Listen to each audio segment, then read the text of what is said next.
Welcome to biology पाठशाला।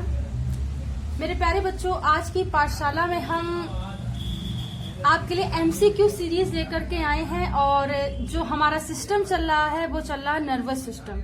ठीक, लेकिन पाठशाला को स्टार्ट करने से पहले हम बच्चों को मोटिवेशन मैसेज देते हैं। मेरा मानना है कि लाइफ में मोटिवेशन मैसेज एक रेमेडी की तरीके काम करता है।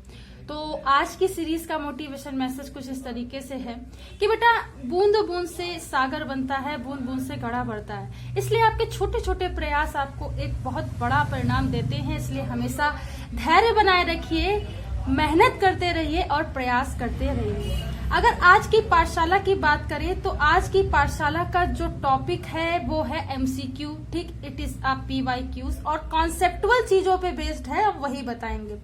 देखिए, अगर हम इसके स्टार्ट करें, देखिए सबसे पहला क्वेश्चन आपसे कह रहा है कि आपसे कभी कभी पूछा जाएगा कि न्यूरॉन के कितने भाग होते हैं, तो 3 भाग होते हैं। ठीक, हमने आपको बताया था इसे CDN से भी याद कर सकते हैं, इसे CDN से भी याद कर सकते हैं। कौन कौन से?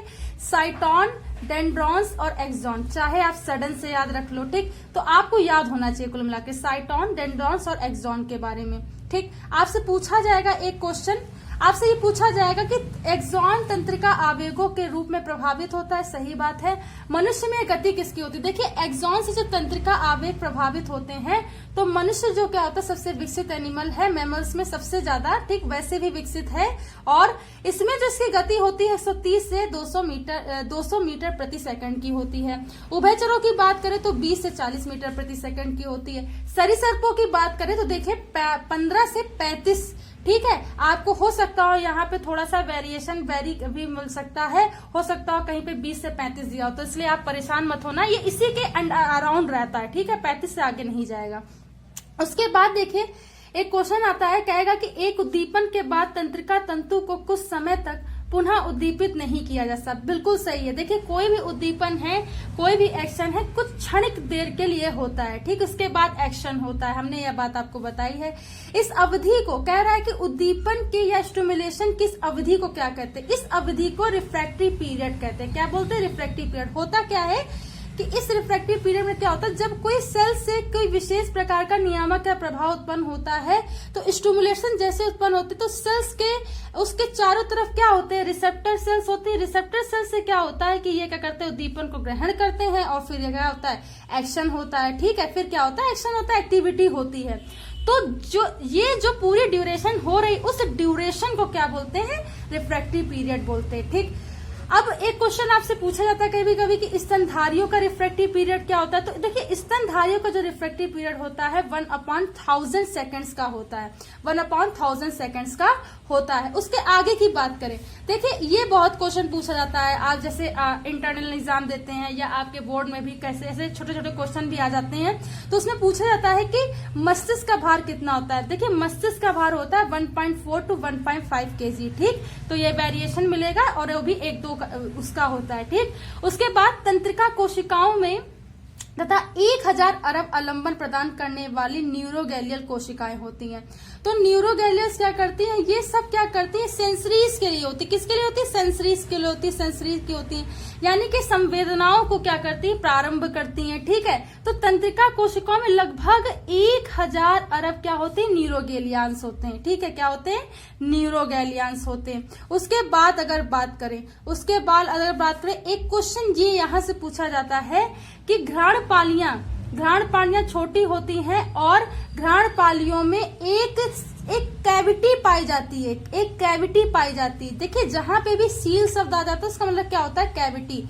तो आपसे पूछा जाएगा कि घ्राणपालियों के बीच में पाई जाने वाली कैविटी क्या होती है? तो वो क्या होती है? राइनोसील होती है। वो क्या होती है? राइनोसील होती है। उसके बाद अगर बात करें, आपसे बहुत ज्यादा इंपॉर्टेंट क्वेश्चन पूछा जाएगा। देखिए, ये पूछा जाता है, ये एक क्वेश्चन कि मानव में 12 जोड़ी कपाल तंत्रिकाएं होती है। बहुत ज्यादा क्वेश्चन पूछने वाला, अगर आप अनसॉल्व लगाते हैं तो आपको ये क्वेश्चन मिलेगा। तो 12 जोड़ी कपाल तंत्रिकाएं पाई जाती हैं और 31 जोड़ी मेरु तंत्रिकाएं पाई जाती है। तो कंफ्यूज मत होना, जब क्या कहते हैं आपसे पूछा जाएगा कपाल तंत्रिकाएं 12 होती है, मेरु तंत्रिकाएं 31 होती हैं। ठीक है, तो ये क्वेश्चन आया हुआ है, मुझे याद है, मैं करवाती भी हूँ।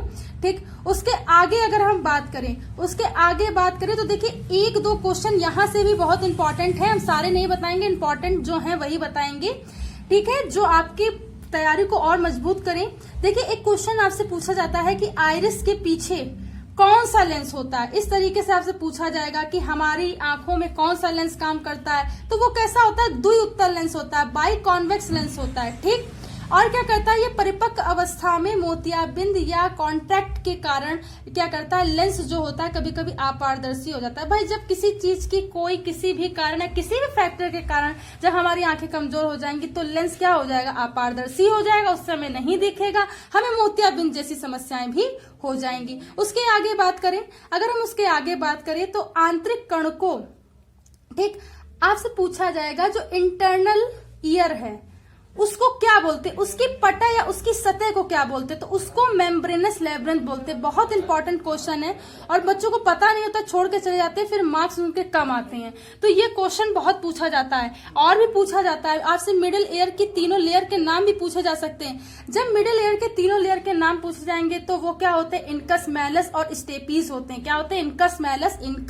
मैलस, स्टेजीज। IMS से याद रखना। ठीक, तो ये बात पूछी जाती है और आपको आनी चाहिए। ठीक है, इसमें कोई भी मतलब कुताही नहीं करनी चाहिए इसमें। ठीक, मानव कण के 3 भाग होते हैं, सबको पता है, बाह्य कण, मध्य कण, आंतरिक कण। आपसे मध्य कण के 3 पार्ट पूछे जाते हैं। क्या होता है, IMS, इनकस, मैलस और स्टेपीज। ठीक, अब याद रखेंगे। एक क्वेश्चन आपसे पूछा जाएगा कि जीभ पर कितनी स्वाद कणिकाएं पाई जाती हैं, तो 10,000 से अधिक इसमें स्वाद कणिकाएं होती हैं। और इसमें टेस्ट बर्ड्स कितनी होती है, 3 प्रकार की होती है। कैसे होती है, 3 प्रकार की होती है। ठीक, इतना याद रखना।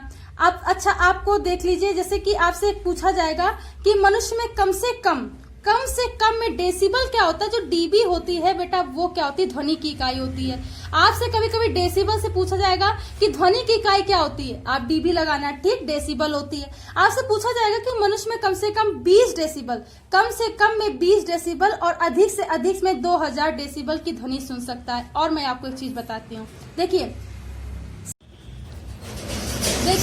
60 से 70 डेसिबल में क्या होता है कि इनकी जो मतलब ये इनका मतलब परम वो होता है, मतलब ये एपेक्स होता है, यहां तक ये सुन सकते हैं। ठीक, इससे ज्यादा अगर आता है 90 से या 80 से 110 या 120 डेसिबल में क्या होता है कि ध्वनि प्रदूषण की जैसी। ठीक, 90 से 110 से 120 डेसिबल में क्या हो जाता है, ध्वनि प्रदूषण हो जाता है। तो कभी कभी ऐसे भी देखिए, ऐसा नहीं है कि डेसिबल आ गया तो आपसे 4 तरीके से क्वेश्चन नहीं पूछे जाएंगे। आप कोई भी चीज आती है, चारों तरफ दिमाग लगाना पड़ता है। तो ये भी क्वेश्चन एक आता है कि 90 से 110 डेसिबल के ऊपर क्या होता है, ध्वनि प्रदूषण जैसी समस्या हो जाती है। कुछ इस तरीके से इसका ओवरव्यू होता है। आई होप मेरे प्यारे बच्चों आज की पाठशाला आपको समझ में आए हो। आज बायोलॉजी पाठशाला की तरफ से 100 वीडियोस कंप्लीट हो गए हैं। Thanks to give a more affection and love for biology Pathshala. इसे अन्य लोगों तक पहुंचाइए और जिससे कि मुझे और आगे इसको चलाने में बनाने में प्रेरणा मिलती रहे। बहुत बहुत धन्यवाद। Thanks to watch this video. Thanks to all my student.